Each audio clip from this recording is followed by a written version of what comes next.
What's going on, guys? This is the Overseer, and today I'm going to be doing a 5-star human creature review, and I want to take a moment to just say like, comment, and subscribe to my channel so that I can be able to grow and actually be able to do more content. Alrighty guys, we're going to start off with the first card, and that's going to be Angel Prime. He has Bullseye, which basically prevents the opponent from using Frost Armor, Tough Hide, or Dark Clone. Dodge 9, which grants the creature a 65% chance of being unharmed by a physical attack. And Ignite Soul, which basic attacks have a 50% chance to destroy Morty creatures. If the hero itself is a Morty, then it deals 20% of their max health. Overall, I really like this card. It's a low cost and a low wait time. I recommend melding Retreat onto this card as it's very powerful late in the game. There's not much else to talk about the Angel Prime, so we're just going to move on to the next card. And that's the Aquarius. She has Frostblade 10, which after dealing a basic attack, the enemy has a 70% chance to skip its next action. Freezing Field, which when it's summoned, it freezes all enemy creatures and reduces the enemy's hero's rage to 0 when played, and this can't be resisted. And last but not least, Diamond Dust. When this creature's HP falls below 30%, it automatically restores 30% and removes all negative status conditions and activates Freezing Field. This can only be activated once while this card's in play. Even with this card's high cost, its low wait time and excellent stall potential honestly is what makes this card shine. You could add Recycle on this card to make it dominate by just constantly coming back even from the dead, as Diamond Dust, even if your HP falls below 0%, it still restores 30. However, that does mean if the creature has negative health, that HP won't be restored fully. Overall, I highly recommend this card. This card is very great in many ways, so I'm going to move right along. We're going down in terms of quality, but up in terms of versatility. Now, it's the Arcane Conjurer. She has Pyre 7, which deals 210 through 350 magic damage to all enemy creatures. Reflect 8, which reduces magic damage received by 40% and returns 40% plus 240 direct damage back to the attacker. And Corrosion, which reduces an enemy's creature's HP and max HP by 50% and adds it to your own, capped at 1000. This effect can't be activated if your current max HP exceeds 5000, and this effect cannot be negated. Now, this is where we start talking about HP versus max HP. Max HP is how much your creature can go up to. HP is what your creature currently is at. So, if this card has a max HP of 5000 but a current HP of 1, you still can't gain the HP bonus because your max HP, what it could go up to, is 5000. Think of them like shields. Now, she doesn't really have anything that makes her shine except for that Corrosion, and she has the added potential of abusing the Pyre 7, which is actually not a bad skill. It's just certain decks can only run this, like a Alchemist or a Blossoms deck. So not much else to say about this card, so we're going to move along to the next one. Now we're moving on to the Arcane Sage, which has Blaze 10, which inflicts a burn on all enemy creatures, which at the end of every turn, they receive 200 direct damage. Next is Sneak 9, which increases its attack by 135% if the enemy is inflicted with a negative status. Next is Vacuum Bomb, which deals 500 direct damage to enemy creatures directly across and adjacent, which means to the right and the left. Overall, this card does shine due to Vacuum Bomb, however, if it didn't have it, there's not much to talk about. It has a 4 wait time and a 20 cost, which makes it decent, so this is about as average as you can get on a card, and still be pretty decent at the same time, without being overly broken with a low cost. This one's moderately easy to obtain and also easy to meld. Now, do I recommend melding anything onto this? Not really. But if I were to, I'd personally meld immunity onto this card. Next up is Ares, who has Reflect 7, which reduces the amount of magic damage received by 35%, and returns 35% plus 210 direct damage back to the attacker. Dodge 8, which grants this creature a 60% chance of being unharmed by a physical attack, and Bloodlust 7, which increases this card's attack by 70 after dealing damage to an opponent. Now, overall, this card isn't all that great. I can honestly think of many cards that can do what it does, but better. The only thing I'd use this card for is to meld off the Dodge 8, as it's a card you can obtain by removing the seal. Next up is one of my personal favorites, and that's the Azure Dragon. It is a 4 wait time, 18 cost, and its first skill is Rain Dance, which deals magic damage to all enemy creatures equal to 20% of their max HP, up to 1000 damage, and has a 50% chance to inflict Drench, which we'll go on to in Maelstrom, which deals additional direct damage equal to 50% of this creature's attack after dealing basic attack damage to a drenched creature. And last but not least, Dragon Ascension, which increases the attack of its adjacent creatures at the start of your turn by 100% and cannot be stacked. Overall, this card is very amazing, and the fact that it basically doubles your creature's attack is phenomenal. And Rain Dance isn't all that bad of a move in comparison to things like Pyre. Next up is Balthazar, that has Magi Shield 7, which caps the amount of magic damage that can be dealt to 140. Humanity 7, which increases the attack of your other human creatures by 175. And Summon Disposal. When played, sends one enemy creature with the longest wait time to the graveyard from their hand and negates Rebirth. Now, the only thing that makes this as of note is the Summon Disposal, because that's the only thing that's really making it shine. Humanity and Magi Shield don't really do anything for this card, nor does the Summon Disposal even really synergize with them. Overall, I just meld the Summon Disposal off of this card, even though it's a low cost and decent wait time.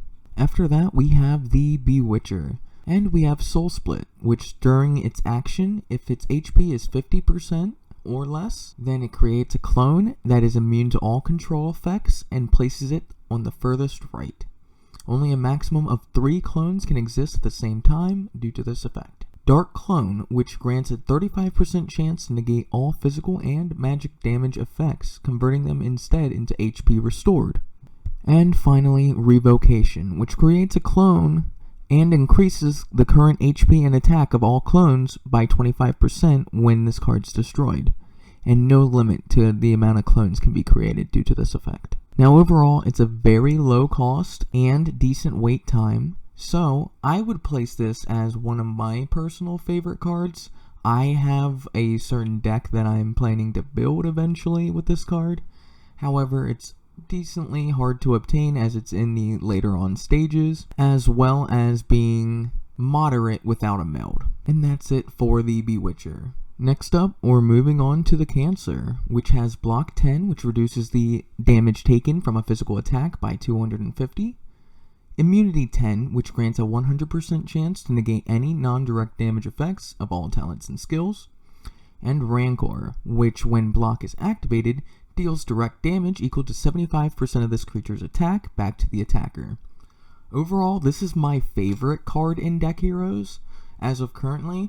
The wait time is a killer, and the cost is starting to peak height. Now, that doesn't really bother it because the block 10 with the immunity, if you add a frost armor, this thing becomes invincible. And on top of that, you can meld things like revive or recycle onto this card and it will still work. Overall, I do recommend keeping this card and I recommend melding it. Next on the chopping block is Columbus, who has Safeguard 9, which increases the HP of all creatures by 400, Frostblade 10, which has a 70% chance to make the enemy creature skip its next action after a basic attack, and Surge. When the enemy plays a creature, it increases your base HP and max HP of all your creatures by 10%, and when you play a creature, all your creatures are increased by 5% in attack. Overall, I think this card is very good, as if you don't stop it early, it can swarm the board with very powerful monsters. Combine that with the Frostblade to make sure that this card doesn't really get damaged, and Safeguard 9, which increases all your creatures' HP, and is my personal favorite skill, except for Immunity. Immunity and Safeguard are probably my top 2 favorites if we're not including any kind of like high tier 5-star monster effects. Moving on, speaking of other effects I do like, Demon Hunter has one that I very much love. It's rocking Life Sap 8, which restores HP equal to 80% of the basic attack damage dealt to opponents. Unbound, which prevents delay, seal, discord, frozen, and paralysis. And Sacrifice 10, which randomly restores one of your other creatures in play and increases this card's HP and attack by 150%. And this cannot be negated. Now, its cost is getting slightly annoying, and its wait time is pretty decent, but overall this card is basically a brawler. It just goes straight for the jugular. It doesn't care about any kind of status effects. It doesn't care about control. What you're trying to do is you're trying to beat down a monster while gaining HP. Slap on a Frost Armor to this card, and suddenly you'll be gaining HP, perfectly maxing out every time. Overall, I do recommend this card, and or if you want to meld anything, I recommend melding the Sacrifice 10 as Life Sap 8. There are better ways to get Life Sap. Next up is some people's personal favorite card, and that's the Geomancer. He's rocking Venom Edge 7, which after landing a basic attack, has a 65% chance to make the next creature not attack. Retreat, which sends the enemy creature directly across back into the deck. And Torment, which is an aura. When this card is in play, all effects of Revive, Recycle, Rebirth, and other revival skills are negated. Now, a lot of people love this card because it covers 2 options in one: physical and magic defenses. So, if this thing is facing off against a physical wall, well, Retreat will get that physical wall back. Well, if you're facing off against a immunity, well, Venom Edge actually counts as a basic attack. Venom Edge technically counts as a basic attack, so it goes right through immunity and still applies the not being able to attack. Now, you might not be able to make them skip their turn like a Frostblade, but it's still good nonetheless, and covers a lot of options. Moving on to a more amazing card, and that's Hanzo. He's a 2 wait time, 18 cost, which is fantastic, and has Dodge 7, which grants this creature a 55% chance of not being harmed by a physical attack. Assassinate 8, which deals 240 direct damage to the creature with the lowest HP. And the reason why this card is amazing is because of Concealed Strike 1. Now, this is where we're getting to the cards that kind of have those high tier effects, being where you can level this skill up and it comes naturally at 1, but has kind of like a decent but bad effect enough so that at 1 you would have to be more encouraged to level it up. Concealed Strike deals 500 direct damage to a random enemy creature, then deals twice that damage to the enemy hero. This damage generates no rage. So, this is basically just free damage. And combine that with Assassinate, that's basically 740 right off the bat, and then you can level up Concealed Strike, dealing even more damage. It honestly gets pretty insane. And then next up on the chopping block is Hera. She has Mass Heal 10, which restores 250 HP to all your creatures. Rebirth 7, which has a 55% to return to your hand if it's destroyed, and will return to your deck if it's full. Miracle 1, where if it's destroyed, it restores 50% of its HP that it lost to all your creatures. Now, this is another one of those effects that will go up as you increase the level. It has 19 cost, and it is a 2 wait time. This is a very good card. I highly recommend it. And Miracle Healing actually is pretty intense, especially if you don't run certain runes on this card. It will constantly die and provide so much value. Think of it like a slower time hopper, where it'll keep coming back, and instead of reducing a wait time, it will restore your creature's HP every single time it dies. Other than that, we're moving on to Jubei, who I don't have Camaraderie 1's actual description. I could not find it on the Deck Hero Legacy wiki, and I couldn't find any videos or pictures of it. So if you have any information on it, please leave a comment down below. Unbound, which grants immunity to delay, seal, discord, frozen, and paralysis. Rampart 6, which damage from basic attacks is reduced by 30% plus 300. I honestly like Rampart over Frost Armor because Rampart actually reduces the damage received rather than just setting it to a specific set. Other than that, without knowing Camaraderie, I'm just going off of the Unbound and the Rampart, and it's not bad, but depending on what Camaraderie does, it could be broken. Moving on to a less broken card, Lady Liberty. She's rocking Sweeping Blow, which basic attacks deal damage to the adjacent creatures to the right and left. Unbound, and Lion's Heart. If this creature is your only creature at the start of your turn, it doubles its HP and attack for 2 turns, and negative status effects does not prevent this action. Now, honestly, this card is okay. Like, the only downside of it is it having to be the only creature. There's currently, right now, not a deck that really relies on bouncing cards constantly.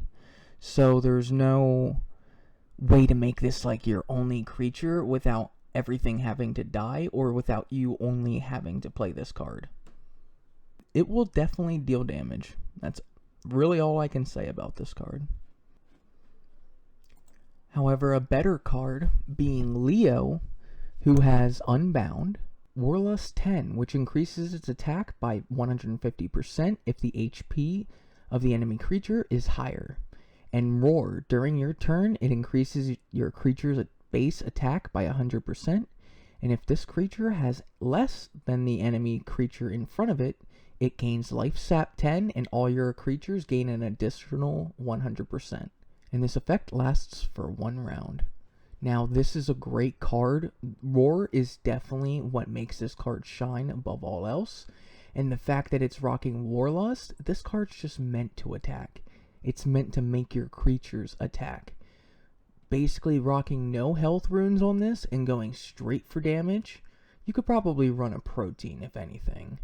But with Warlust 10, if you add Battle Blow to this, imagine Battle Blow 15 with 300% more attack, plus the 100%. And if the enemy creature has less health, well, it's GG's. That, and it's a 4 wait time, 20 cost, makes it all the more worth running. Next up is Loki. He has Overpower 1, which the activation of this creature's non-melded skills cannot be negated, and damage sustained from each attack is capped at 50 to 20% of the initial HP. Ghastly Apparition 1, which creates a clone of a random enemy creature with 5% of its HP and attack, then deals 500 direct damage to that creature. This skill can only be activated once every 2 rounds, and cannot be activated if you have 9 or more creatures. Malicious Ember 1, which inflicts Malicious Ember on a random enemy creature, which the affected creature deals 500 magic damage to itself at the end of its turn. If the affected creature's HP falls below 5% and it's still alive at the end of its turn, remove it from play. This effect lasts for 4 rounds and cannot be stacked. Now, as you can tell, all of these skills go up, and so can this creature's overall potential. I highly recommend this card. Next up is Napoleon. He has Rampart 6, which damage from basic attacks is reduced by 30% plus 300. He has Sweeping Blow and Sneak 10, which increases its attack by 150% if the enemy creature is inflicted with a negative status. It has a 4 wait time and a 20 cost. This card is overall great. Next up is the Plague Doctor, which has Plunder Vitality 1, which deals 100 direct damage to all enemy creatures and restores HP equal to that amount. And Sacrifice 9, which randomly destroys one of your other creatures and increases its attack by 135% as well as its health, and this cannot be negated. And last but not least, Immunity 8, which grants this creature an 80% chance to be protected from various magic attacks and instant removal skills, such as Insta-Kill, Retreat, or Disposal. Overall, this card has a decent cost as well as a low wait time of 4, which is overall great for a human creature. And I highly recommend this card to be increased in the Plunder Vitality, because the more of that damage that you deal, it goes all the way up to 1,000. We are reaching the last 5 creatures, and who not better to start it with other than Queen Artolia herself. The first skill we're all familiar with is Unbound. Next up, however, is how this card really starts to get broken with Excalibur 1.